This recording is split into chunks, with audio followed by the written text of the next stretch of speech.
Good afternoon, chat. How's it going? Yesterday there was a little bit of a mistake from my part, and I misinformed you guys.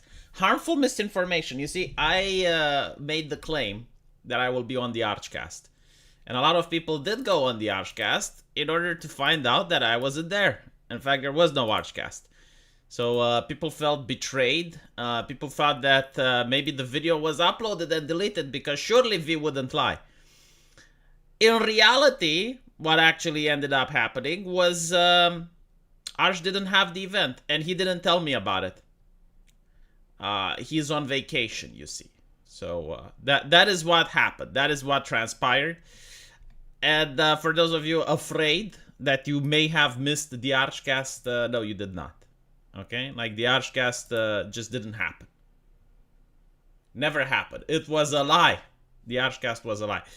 Would be nice if Arch would let me know. It's like, hey V, you can go to sleep with your waifu tonight. You do not have to stay up until the unreasonable, ungodly hour of the Americans because there's no stream. It's fine. But no, he did not do that. Instead, he did not tell me. And as I was waiting, I realized that, oh shit, oh snap, may not be a thing that's happening. All right, so apparently, Mr. Beast on Twitter has done extensive research in thumbnailing, and he found out that the soy face isn't actually driving traffic. It's a lie. The soy face is a lie. Apparently, showing teeth drives traffic. I don't know which one is it. What if Mr. Beast is trying to sabotage me? Huh? It's like, oh shit, V is growing too fast. If he keeps it up, he's going to become bigger than my channel. So he is giving false information for me to test out. Not enough red circles. Also add color to the... Oh my god. You know, if we keep this up, I will have like the most perfect, the best thumbnail ever. I think you were testing if these thumbnails generates loads of super chat. I mean, so far they did. I got $10. Holy shit. Hello, subject to change. Welcome to the show. It is an amazing thumbnail. I'm really proud of it. I'll probably like try to upgrade it every day. Colored arrows is the next thing, right? Some people also say the resolution might be needed. People will give you a hard time for being late, but as an Australian who finally gets to watch you live, I say do it more. Well, thank you, Terry. You know, I do have a lot of Australian friends, and it's so hard to connect with them. In fact, like one of my music composers from my video games is from Australia. I think Australia has like one of the worst timetables for someone in Europe. Like connecting with Americans is easy. Other people in Europe, there's no problem. I feel like maybe China has like a similar timetable, but yeah, it's difficult. V, Archcast denialist. I did not do anything. It's just that there was no Archcast. He didn't show up. What do you want me to do? Okay, so let's talk about YouTube. YouTube has like some very interesting policies, right? I remember in the beginning of YouTube, people could actually post pretty much whatever. It was like an understanding that as long as you're not posting actual gore, you're fine. So, you know, like you could post a crime that's being committed. Obviously, like not to encourage people to commit the crime, but like if you happen to see a robbery or anything like that, then you could post it, right? Some of the things that CNN posts are quite graphical. Now, I don't believe that the footage is real, which is probably why CNN didn't get banned for it. But if you search their website, you will see kids dying in Syria from gas attack, right? Like that's a CNN. I guess what can you call it? Montage, a CNN. It's on CNN. Now, if some people today were to try to go and react to those videos, they would get their channel in trouble because obviously, like showing kids dying on YouTube is not okay. Like if I were to find a person that was hit by a car in front of my house, and I film it as a newsworthy event. Like, I'm not encouraging it. I'm not happy that it happened. I'm like, oh my God, this actually took place. And you film it, you get in trouble, right? So the regulations are so ridiculous now that the LAPD YouTube channel was suspended for posting violent content. Now, the reason that I assume LAPD posts the video is not for people to enjoy, but because they want to find the bad guy. Like, they need help in finding out who did it.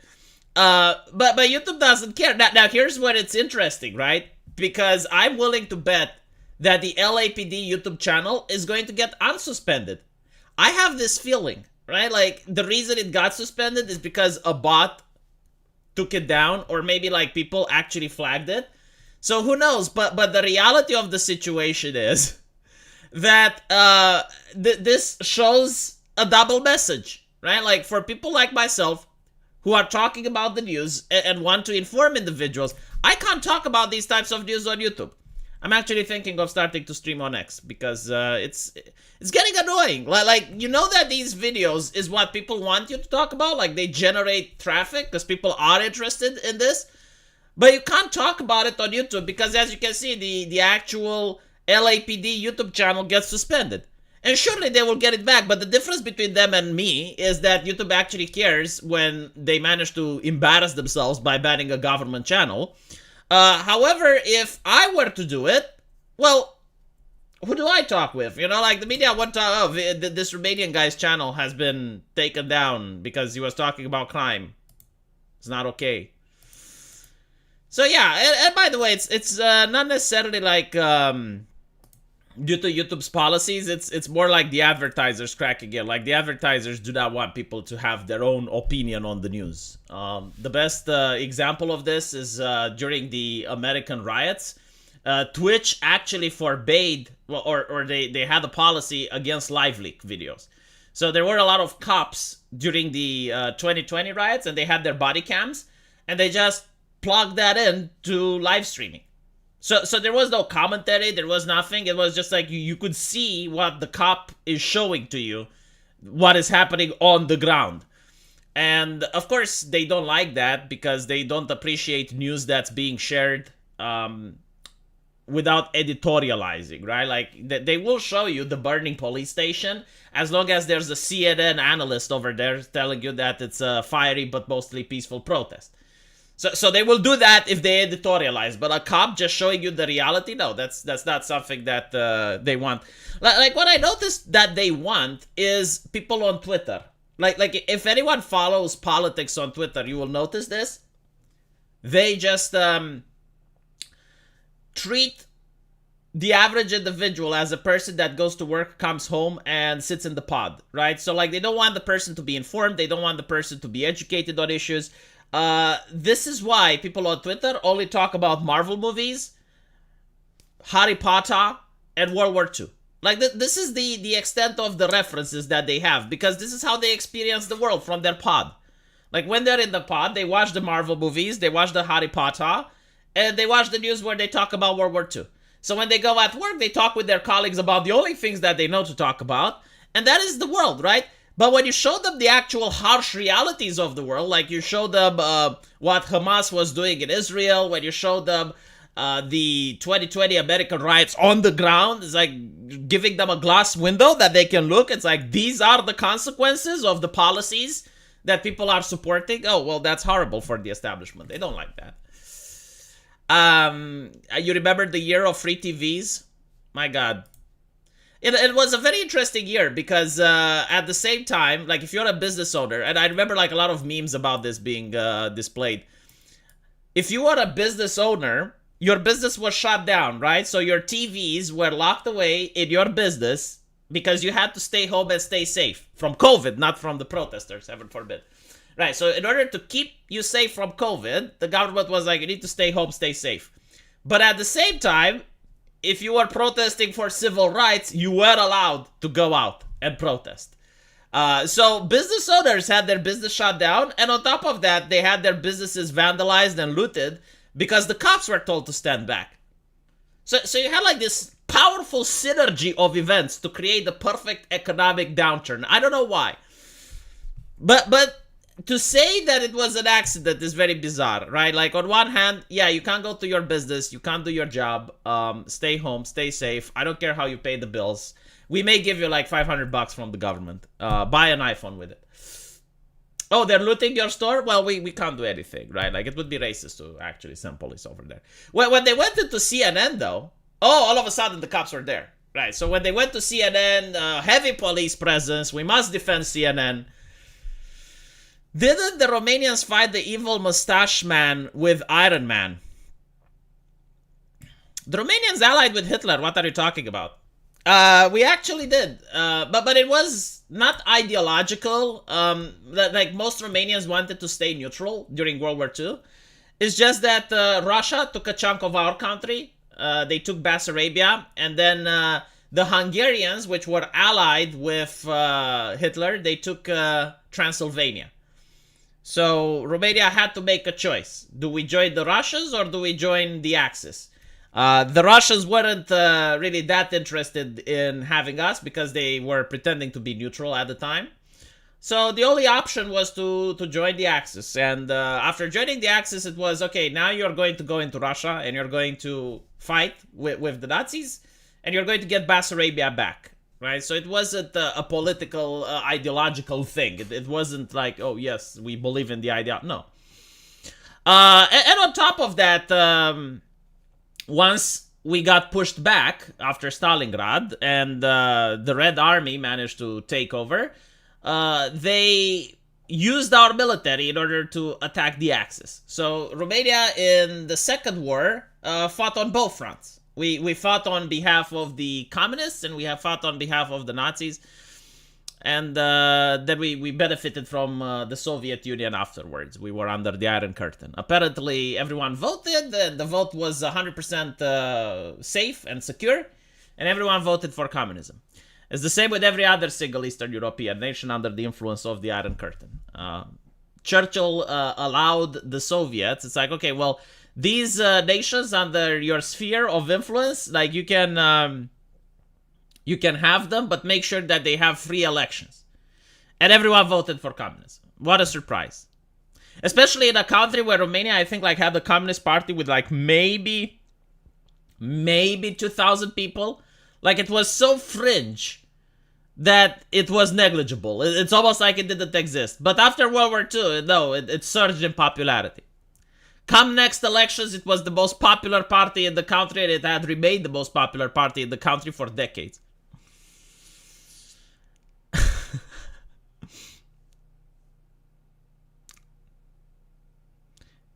Oh my god, it's wholesome. It's just here because of the thumbnail. Well, I actually remember you being here before the thumbnail. You're lying. You're here because of the content.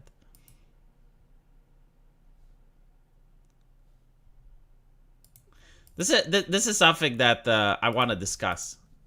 This is my favorite take.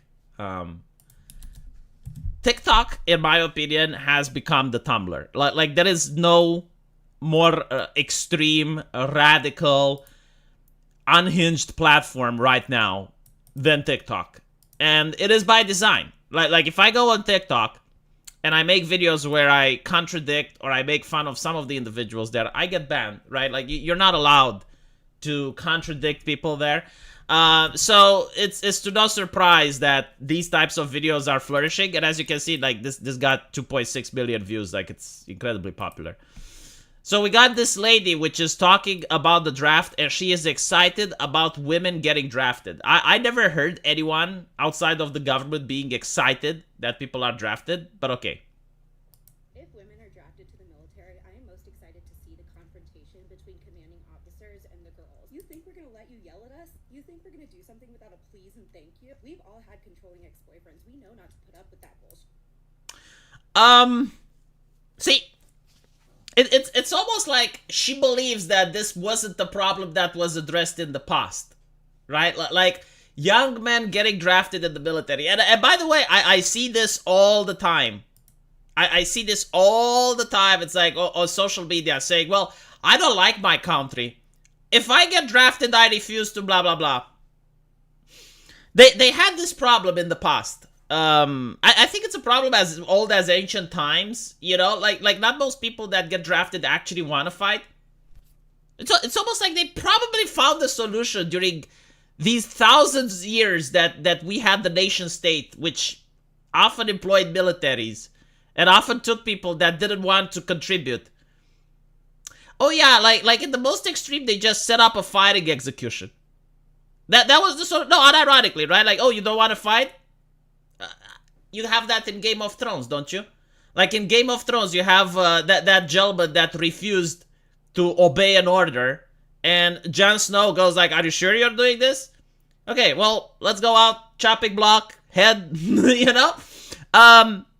You do that to a couple of people, everyone else all of a sudden wants to fight. Wow, it's almost like they met this problem in the past and they have a solution. But I would tell you like a more peaceful solution. I won't even like have to do this because like again, manpower, or in this case woman power, is important, right? Like you can't just throw away resources if you're the government. Show them what happens to women that get captured by the enemy. In any conflict, it doesn't matter. Like pick any conflict you want. There's like a couple of snapshots. You don't need that much. Like I think like 3 or 4 pictures because they're too gruesome. Like you don't want to commit a crime against humanity by no. 3 or 4 pictures. It's like, look, okay, so this lady, you know, she also was arguing with orders and stuff, and yeah, like this is what happened to her, and this is what happened to this other one, and this is what happened to her. We would rather this not happen to you. So in order for the army to function properly and to make sure that we don't have you, you know, in any danger, do follow the orders that we're telling you. Jesus fucking Christ. Saw this vid, I laughed. Her squad will punish her, not the officer or NCO. I don't even think that she is part of the military, though. I think like she's just like a civilian talking about why she would be excited if women get drafted. But she has like this bizarre notion about how the world works. Like she genuinely thinks that in the military they would tolerate her bullshit. Like it's not even... Yeah, I mean, pretty much like in modern military, they don't execute people. Certainly not in America, right? Like there was someone else that was saying that again when the Israel thing kicked off, there were a lot of individuals saying like I would not fight for another country, right? Like I'm a patriot, I love America, but I would not fight for Israel or something like that. And a lot of people, especially in the comment section, would be like, oh well, if that happens, then you will see that the what was it, the sergeant can execute you for not following orders. And I'm thinking like, okay, first of all, the United States did not officially declare war against Palestine, right? So they cannot draft people. I do not know the legislation. I would have to check, but I am pretty certain that the United States does not have a draft unless they're in a military conflict, right? So you can't do that, right? Secondly, the United States right now operates on a basis of volunteers. So if news came out that you shot a volunteer when there are other less severe punishments that can be employed, such as jail time, the number of volunteers would plummet. I mean, it's already bad, but it would be even worse. Yeah, the thing with Russia is also a little bit bizarre because... Oh, there was no audio? What? There's a low volume. Well, she's basically saying that if women get drafted, you actually get the subtitles. What did you need the volume for? She's basically saying that if women get drafted, she won't allow officers to yell at them. Like, officers would have to be nice to the privates.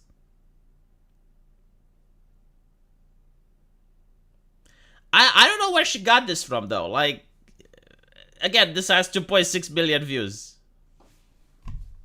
But it's not...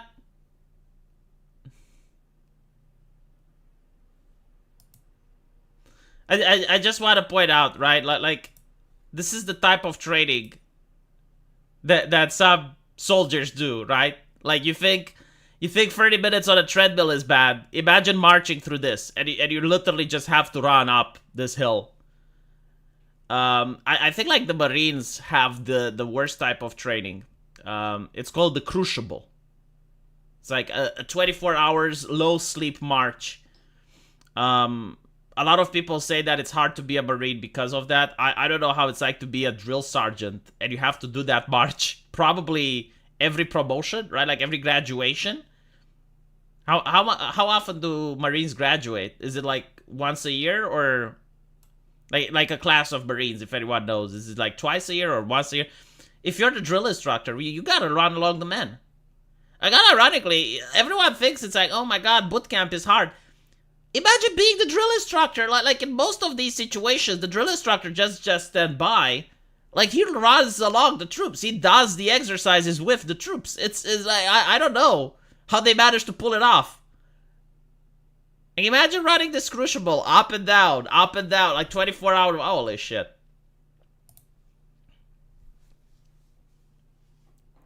After that hill, do you know what you see? More hills. That is true.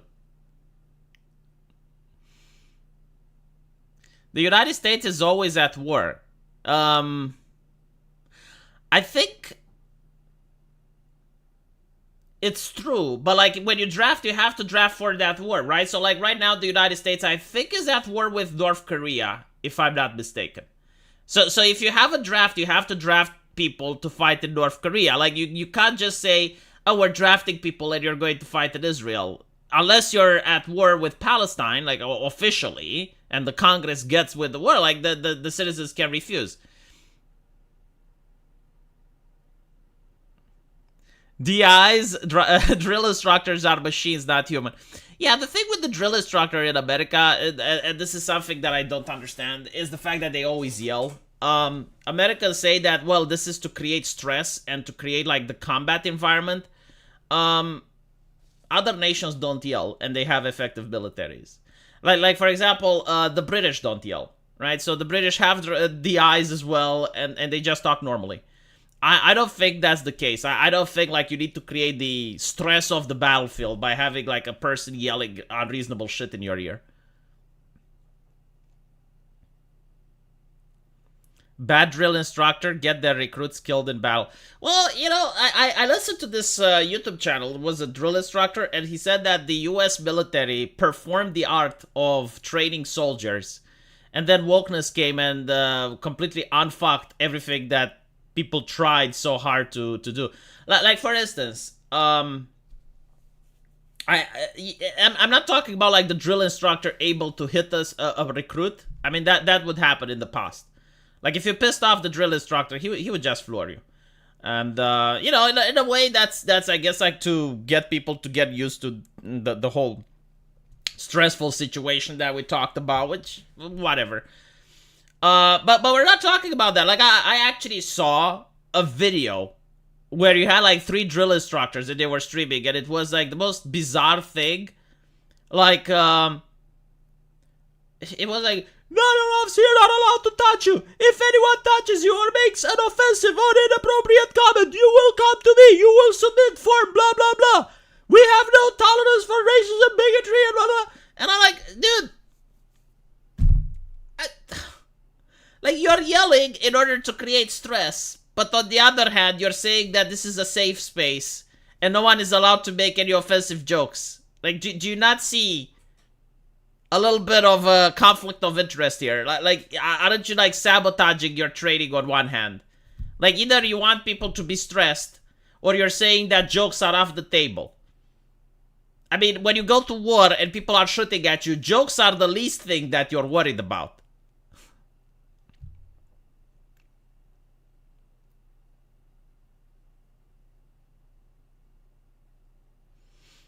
I don't mind the drill instructor yelling. It's meant to show the importance of command. Again, it's optional, I guess. Like, some people need yelling, others do not. The problem is with the DI itself. Like, many people who are drill instructors, they lose their voices because they yell all the time. And it's very tiresome. Like, imagine just yelling constantly. It reminds me of the thing that happened with the VTuber, by the way. So there was like this VTube mama, like this artist for VTubers. And she was in Ukraine. And there were like there was this news that the Russians are going to have a ceasefire so that the Ukrainian delegation can talk with the Russian one and, you know, like try to come to an agreement. And during this period that the delegations would meet, there would be no firing. And she basically posts on her social media saying those Russians F word. They just bombed the house next door, right? So basically, like, she was upset that despite the fact that they said there was a ceasefire, the house next door got bombed. And immediately you have like the progressives on Twitter, language, how can you talk like that? And it wasn't like the only example. Like, there was another one where you have like a couple of Ukrainians, I think it was in a helicopter or something, and they also used harsh words. And again, people on Twitter horrified. Language. I'm like, what the fuck? Do you want the war zone to be a safe space? Like, what do you do to the soldier that says homophobic slurs? Do you deport him? Do you send him back home? Is he not able to participate in the combat activities? Terry Diamond says, I guess the stereotypes are true. I spend time with the gypsy and my money disappears. Please don't report me to the drill instructor. Maybe I will. Do you know there's not just one drill instructor? Apparently you have like 3 or 4. It's actually not yelling, it's voice projection. Not as hard on the voice, but you can be heard over artillery and distance. Man, I have a feeling that if artillery is going out and you're in combat, you know how to talk loud. Like, you do not need to practice how to scream in order to know that when you're in a combat zone, you need to be loud. This is actually like a thing that I always wondered, right? So like, if you're on a range, if you're on a practice range, you have to use earmuffs because apparently the sound is so loud that it can burst your eardrums. I don't think like if you fire a rifle, immediately you lose your hearing. But I do believe that over an expanded period of time, you're going to lose your hearing definitely. But here's my question. When you're in the battlefield and you're actually firing weapons and it's really loud, how do you deal without wearing earmuffs? How do you hear the orders? I guess like they use a lot of hand signs, right? But doesn't that damage your hearing? Not to mention like if you're a person operating artillery.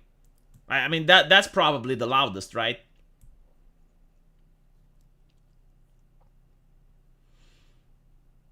I'm the first person to say your surname right? Well, maybe I'll say it again and butcher it next time. Monty Python, okay. Sergeant Major walking up and down the square by himself. Everyone went for option B. I always thought that the idea was to break the weak, so they leave early without wasting resources to train them. I guess it depends when and where. Like, if the army is desperate for recruits, it doesn't care if it gets weak people. They will swing or swim. I mean, look at the Soviets, right? Like, the Soviets, they threw everyone in the meat grinder. It depends, like, how desperate you are and what you're trying to accomplish, I guess.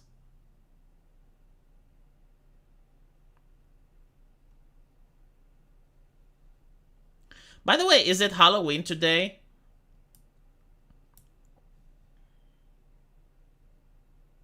They tell you to hold your ears and tap on the back of your head to deal with the tinnitus. Oof.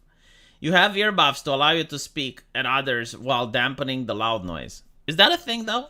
Can they afford? Isn't it expensive?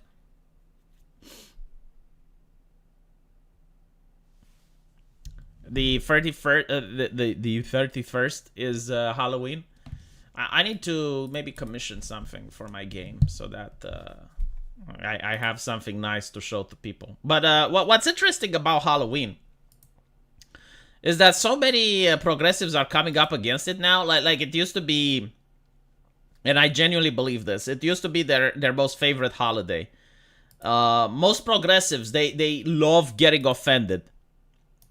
I need to stop saying progressives, by the way, because they themselves don't use this word anymore. Most woke people, they love being offended. unironically, because I talked to them. When you got a channel as big as mine, eventually, you get approached by various people.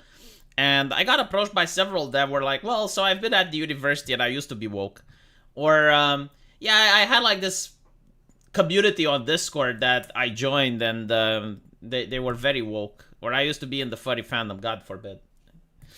But, you start asking the questions because you're curious. And you're like, normally like woke people don't talk to me. Like if I go in a place where there's woke people, they automatically kick me. Like they're not interested in a conversation or a debate. So when that happens, you're like very happy when you finally find someone from the other side that's willing to talk, and you're like asking them all the questions that you're curious about. So you're like, okay, well, how is this thing with being offended? Like do people actually get offended? And they always tell me that yes. Like, the way it starts. This is the life of the average woke person, okay? So I want you to think of an individual that is a shut-in. Like, he's very lonely. He doesn't have many friends. He doesn't know how to socially interact, right? And he craves human companionship. And then he either joins an internet forum or joins a university or something. And there's a group of people there. And they're very nice, They do this type of thing. They do this.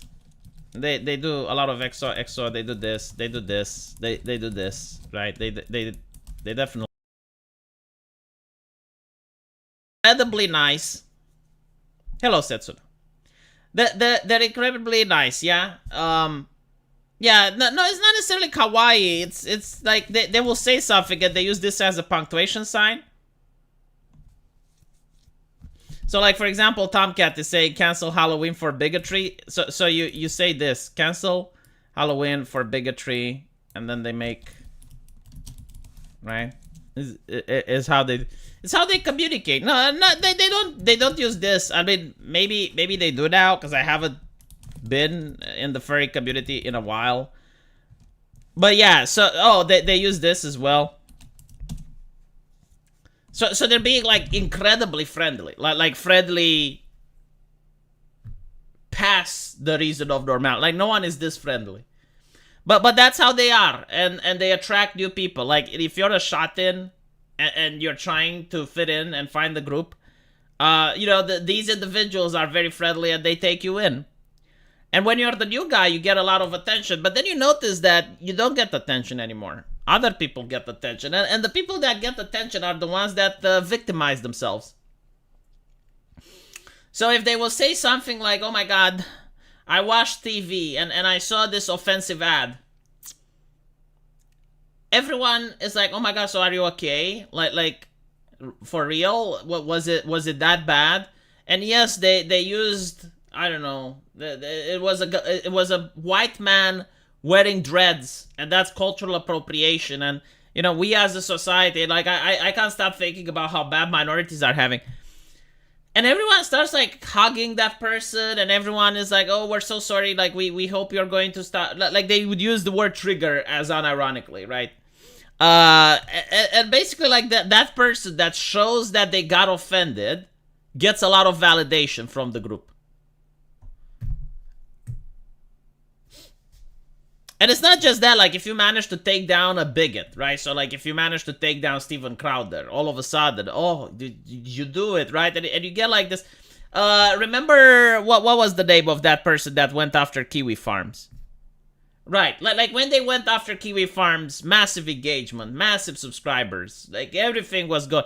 The moment that thing goes away, no one knows who they are. No one talks about them. No one, right? Like, complete irrelevance.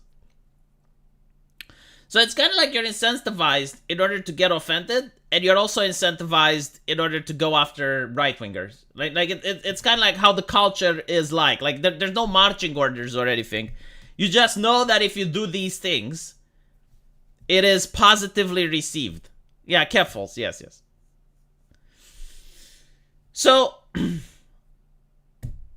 what ends up happening is that after a while, you want to show to others that you're offended so that you get the same attention that others get. And you try, you find something in a Marvel comic, you find something online, you find, an offensive joke, and you get offended. And you get attention. You get like an attention, some validation for 1 day, 2 days, right? So you start trying to get offended more often. You start trying to find things that are offensive.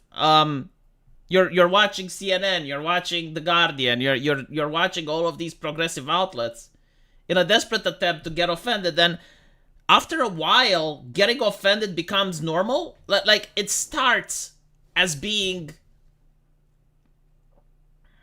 a game where you're not really offended, but you just claim that you are in order to get validation. But after a while, you genuinely do become offended. And many people that broke out from this mindset, they actually told me that the reason, like one of the main reasons they broke out, is that they didn't want to live like this anymore. Because it was such a huge strain on their psyche where they would constantly notice things that they knew wouldn't offend them in the beginning, but now they found it offensive. And this has a lot to do with the ancient philosophy. Like anyone that reads Christianity, and I'm not talking about like Christianity as, believing necessarily in Jesus, but like the philosophy behind the whole thing. It teaches that we do not have control over other people, right? Like we do not have control over how other people think, what other people do, but we do have control over our mind. Like that is the most control we have, and how we perceive things is how we create our own reality. So like if you have respect for a person, you are going to treat that person differently than if you have disrespect for a person. Like basically everything comes from up here. If you hate a person, then even small things that they do will seem obnoxious to you. But if you love a person, then even obnoxious things that they do will seem like small things to you. Like a lot of our way of thinking and our behavior is based on how we view the world from here.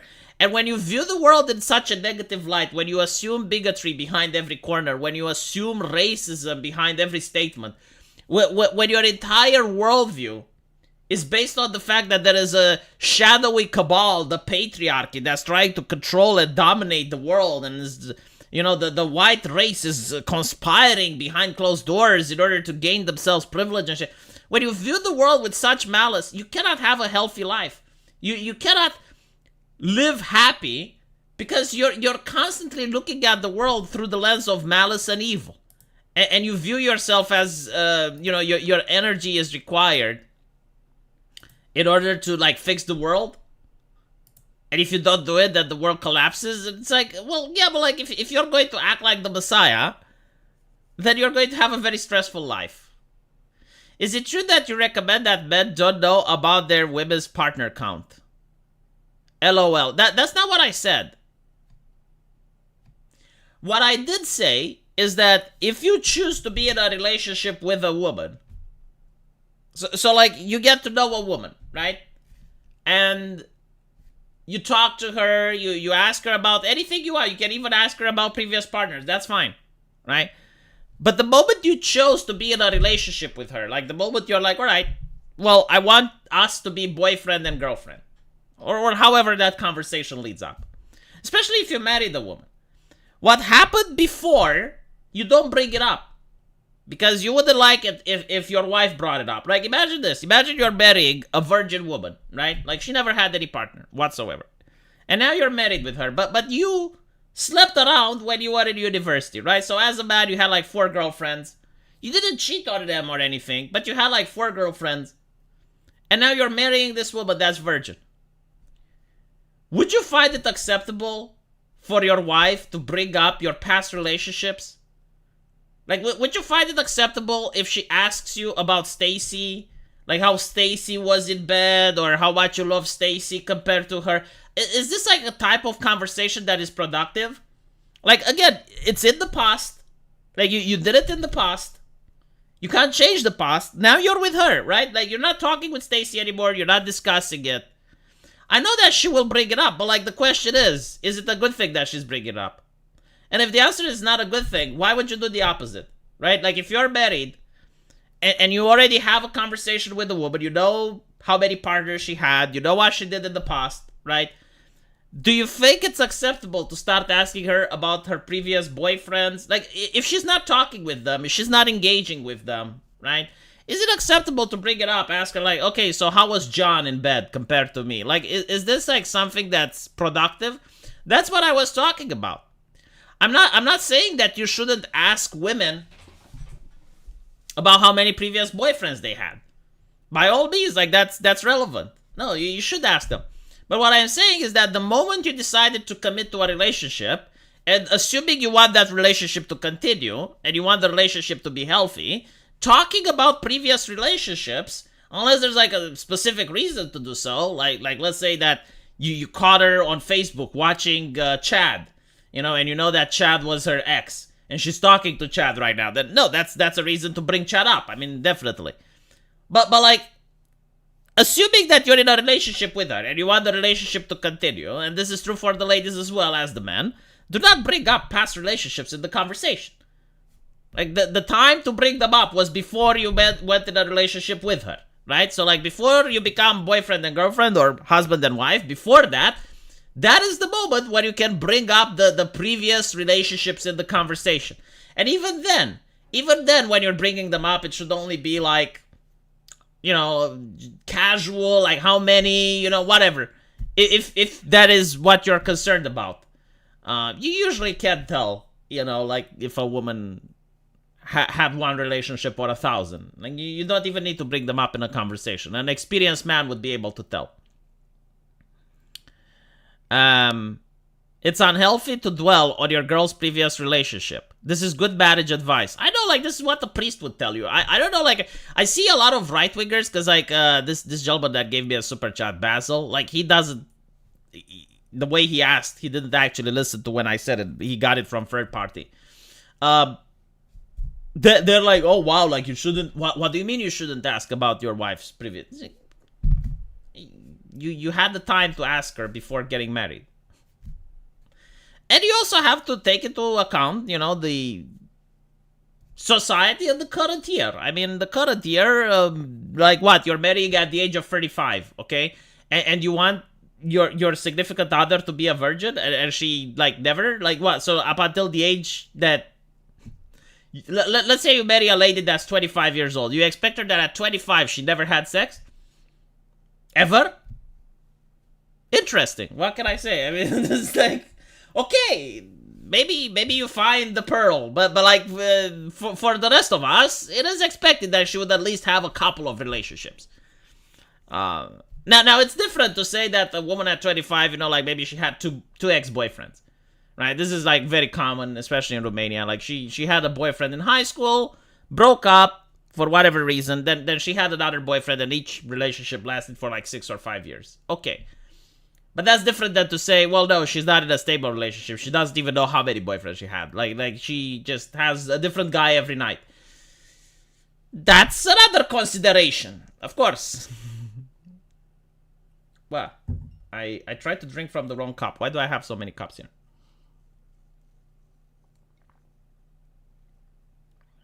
If the count is above 0, it doesn't make a difference anyway. Divorce risk flatlines really fast. It depends on the culture. It depends on the place you're at. Again, like, if you're marrying after university, you're not going to get a virgin. Like, let's be honest. It's unreasonable to think. Like, you at the age of 25 probably had a girlfriend at that time. Like, come on. Unless you go to the monastery. You go to the monastery and you convince a nun to drop her vows and marry you. Like, maybe then. Yeah, it depends on the person and what you're looking for. It's, What is the difference between few boyfriends and the football team? There is a huge difference. It's, the more... It's kind of like... This was how it was explained to me, and I think it was explained very beautifully. The ability to love, it's like putting a plaster on yourself, right? So imagine a plaster on your arm, right? When you rip off the plaster the first time, it hurts, right? Like, that is the first breakup. It's very painful. So you try to avoid ripping the plaster.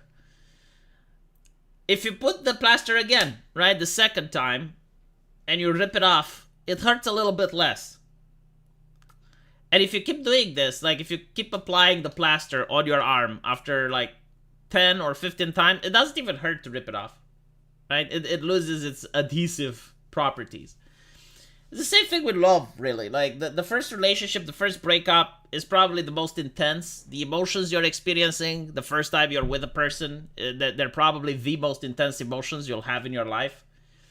But as you have more relationships and time moves on, especially like if you have like the entire football team, as you're saying, you become numb to the emotions, right? Like they're still there. You may still feel something, but you're not going to like literally fall in love again. You're not going to suffer from the breakup. It becomes a relationship out of convenience, pretty much, right? And the problem with relationships out of convenience is that when the convenience stops, or you know you get another opportunity, like a better relationship or something like that, then the chance of breakup increases dramatically. So yeah, you do build immunity to the plaster. Now again, like if she had 2 boyfriends, the plaster is still there. Like, is that you're not going to cause the same emotions that she experienced the first time she was with a boyfriend. However, it's still better than if she went with the football team. I would say that you know, a lot of men, we view things from our perspective, but I do know a lot of women, like especially, again, I can't talk for American women. Like maybe the culture there is different, so women behave differently. But I do know a lot of women that broke up not because of what they did. So like a woman breaking up, especially if it's like 2 boyfriends, it could be reasonable, right? So I know, for example, a woman that broke up because her boyfriend wouldn't get a job. That is, I mean, I'm sorry, but that is a very reasonable way to break up. So like she was now in university. He didn't even finish high school. He had no interest in finishing high school, and on top of that, he wouldn't even try to get a job. And I like, okay, well, but that's a reasonable decision. That is why you should break up.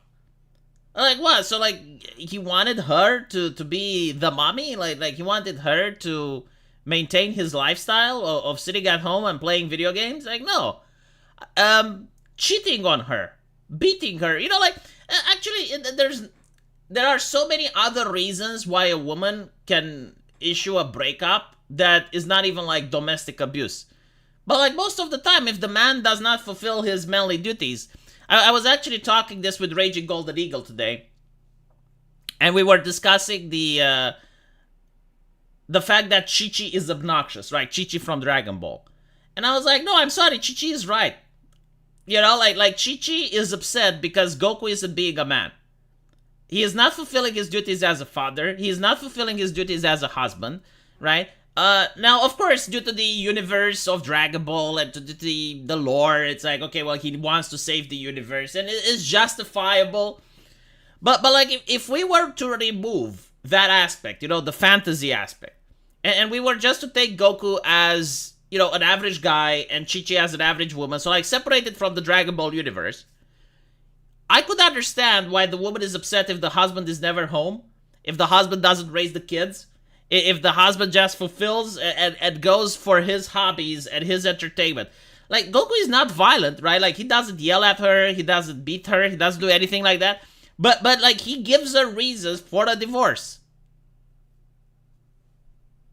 My last girlfriend was a 25-year-old virgin and a geologist. Well, I already said that it is possible to find the pearl. You know, like, if you open it off clams, eventually you will find the black pearl. But realistically speaking, most women at the age of 25 are not virgins. Yeah, like, Chi-Chi was a virgin until marriage. In his defense, Goku was dead. Well, if Goku was, like, common sense and actually, like, okay, I can even bring this in Dragon Ball lore. If Goku was common sense and he didn't just care about the battle and having, like, the fight, and the moment that they were fighting Cell, all of them would have attacked Cell. Like, none of the tournament bullshit, right? Like all of the parties, like Goku, Gohan, Vegeta, Trunks, everyone would have just like got in and tried to beat up Cell all together at once, Goku wouldn't have to die. Like, the very reason that Goku dies is because he sacrifices himself, right? And that wouldn't have been necessary had everyone just went ham on Cell. But it's not even like the fact that Goku is dead. Like, when Goku dies, he doesn't even want the Dragon Balls to be used to revive him. Like he doesn't care about the fact that he has a kid. He's like, no, I will stay here and train in the afterlife. I mean, I can just go on and on and on with like why Goku is a horrible man. Like like a horrible husband. Again, like Chi-Chi did nothing wrong. Like Chi-Chi is fulfilling all of her wifely duties, right? She was a virgin when she got with Goku. She is doing her best to try and raise the kids. She is cooking. She's doing the grocery shoppings. She's acting nice in society. Like, there's no reason to say that Chi-Chi is a bad wife. For the person watching Dragon Ball, right, you're interested in Goku's journey and his hobbies and, you know, the fights and everything. And Chi-Chi comes off as annoying because it's like she's just there and we can't watch Goku do, you know, like what you see all the Western heroes do, just fighting around and banging the hot chick.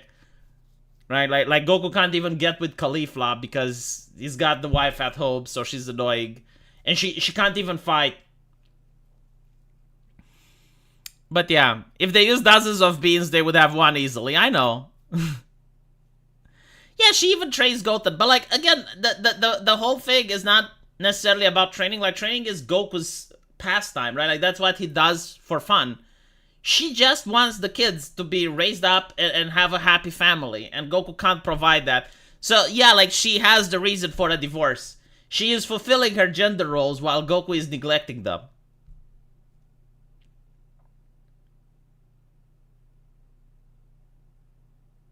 Goku purposely caused an interdimensional tournament and risked his whole reality for sport. Yeah, he is a psychopath. Like I was watching, and this is like the Dragon Ball Super Goku, because he wasn't like that in Dragon Ball Z. But he is a psychopath. Like, Goku is just a villain, straight up. Like when I was seeing the whole tournament arc, I was like, Jesus Christ, like, this guy is a monster. Like, I was rooting for the other universes, unironically.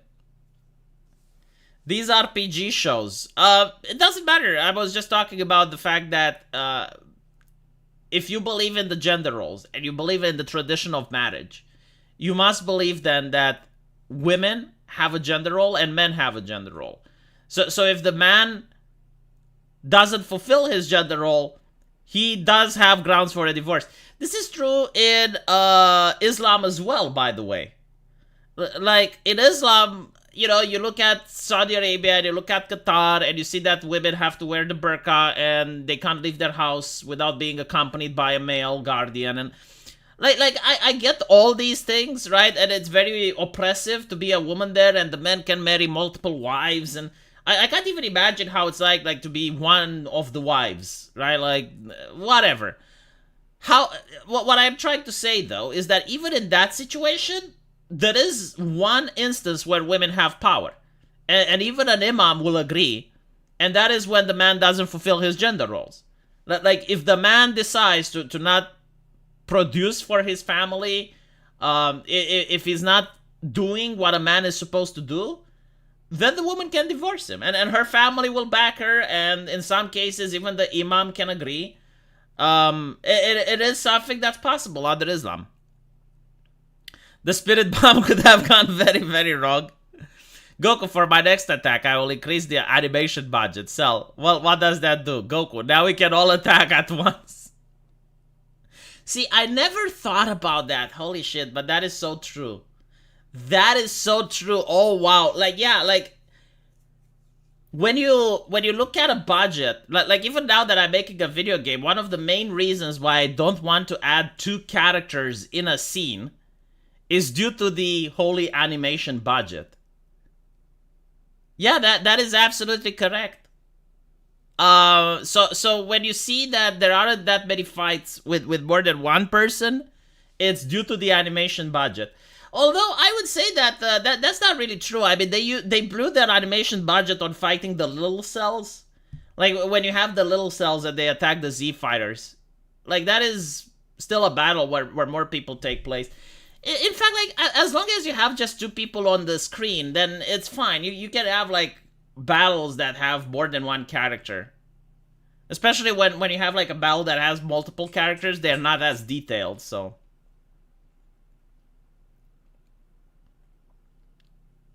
If you're pro-choice, that means you want to free Palestine because of reason. Oh my fucking god.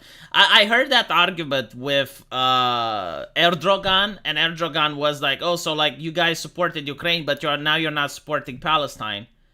And I'm like, yeah, but like the reason people are supporting Ukraine, the main reason is that Russia was the one that started the invasion. With Israel, it's Hamas that went into Israel with paragliders and started murdering civilians. Like, I'm sorry, but I don't see the comparison. Like, no, actually, supporting Israel is coherent if you're supporting Ukraine. Like,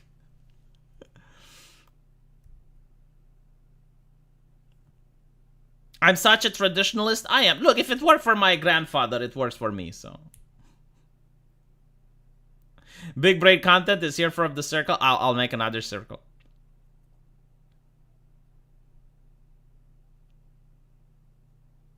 Don't forget that the man has to produce a significant dowry to marry a woman. It's easy to look at the wealthy in Arabia, but for the lowly majority, marriage is a big deal. Yes, but like that, there are people in rural communities in Saudi Arabia that have like 7 or 8 wives. So it's not necessarily like that. I mean, it depends the type of woman you marry with, right? Like, obviously, if you marry the daughter of a sheik, your dowry needs to be incredibly big. But if you just marry like the peasant's daughter, then your dowry doesn't have to be that wealthy. So it depends. Depends over the lifestyle of the woman you marry in. But basically, yeah, like you're right. Most people in Saudi Arabia don't have multiple wives. For them to have multiple wives, I guess is the same like a Westerner having a sports car. Like, it's not impossible. You know, there are people with sports cars, but it's very difficult for them to get. Polygamy is only okay if there is disproportionality, overwhelmingly more female than males. I mean, again, there are cultures that don't think like that, but they're organized differently, right? So, like, Middle Eastern cultures.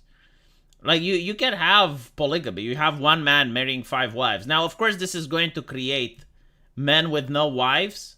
Like, statistically speaking, there are going to be disenfranchised men. And they're going to be very angry and agitated and violent. But in such a society, they beat you up. So like, okay, well, you're angry. What do? Well, you go out and you try to start shit. Okay, they beat you up. And you don't start shit anymore. Like, they don't care.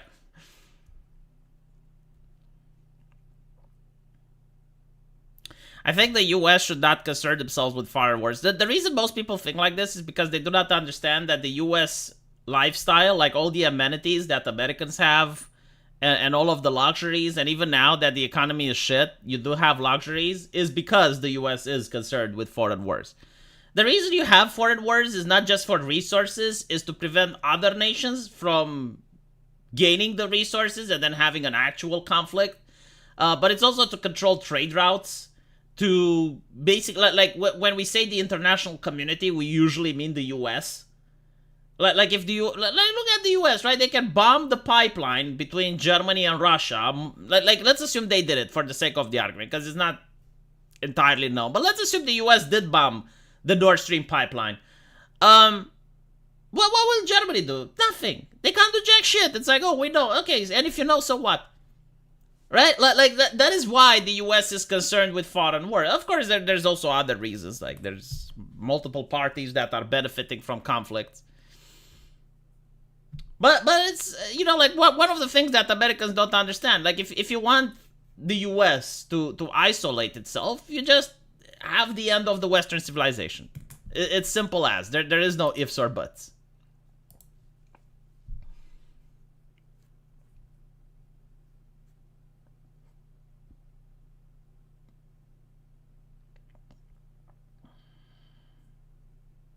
Anyone who thinks this is about religion hasn't seen the oil map in the area. I mean, that is one thing, but I genuinely think that this may actually be due to religion, unless the people in Palestine believe so. And again, like, this is something that the people in Palestine have, well, Hamas has initiated, right? Like, they decided to go into Israel and attack it.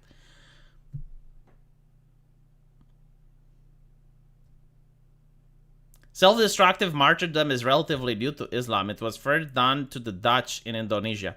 I do not know about the history, but I do know that the self-destructive martyrdom thing was very predominant in Japan, right? So, like, during World War II, kamikaze pilots, soldiers that would use grenades in order to make sure that they're taking out the enemy with them as well. Anyway, I will end it here. You say that they have done false flags in the past, but the thing is, like, the Hamas leaders also agree, so it's not like they are denying it, right? Anyway, I'll end it here. I need to upload the videos on my main channel. So thank you for watching, and I'll see you guys tomorrow.